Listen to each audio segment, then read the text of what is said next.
این آهنگ صدای مردمه، صدای درد، صدای خشم، صدای ملت ایرانه و این تکرار قسم نامه ما. یا جمهوری خواه یا پادشاهی خواهی، پس گوش کن ببین هیدن چی میگه. تو خیابونا، توی سرما، توی گرما، ما با هم میسازیم فردا رانو، نه با حرف نه با رویا، با قدم هایی که شدن دریا. اگه یکی نباشیم یعنی هیچ کس، تا تهش میریم یا همه با هم یا هیچ کس. چشامونو بستن با دروغ ولی قلبمون هنوز میتپه با فروغ. دیگه بس 47 سال دروغ و فریب شدیم سه نسل هلاک و نحیف، تا زمانی که وطنمون زنده است. این نسل پاینده است، ما نمیترسیم از شکست. یا میبریم یا میمیریم یا همه با هم یا هیچ کس. کرد و لور عرب و بلوچ، ترک و فارسی لپی یا هر کس. یا همه با هم یا هیچ کس. یا فریاد یا سکوت مرگ، یا طلوع یا شب مست. یا همه با هم یا هیچ کس. میگن آروم باش، میگن رد شو، ولی خونه توی رکام داره میکشه نفس.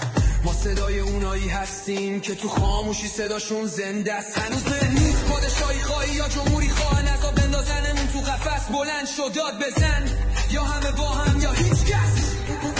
اونا میخوان جدا باشیم تیکه تیکه تو دست باد، ولی ما یه مشت آهنینیم، هم بستگی تو مشت ما.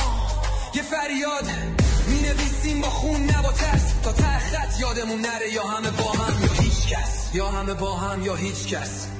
نه تماشا چی نه عروسک، نه بازی چه نه بی حرکت. یا همه با هم یا هیچ کس. این صدای ماست که میرسه به هر کس، شجاعت ماست که میسازه فردای ایرانو.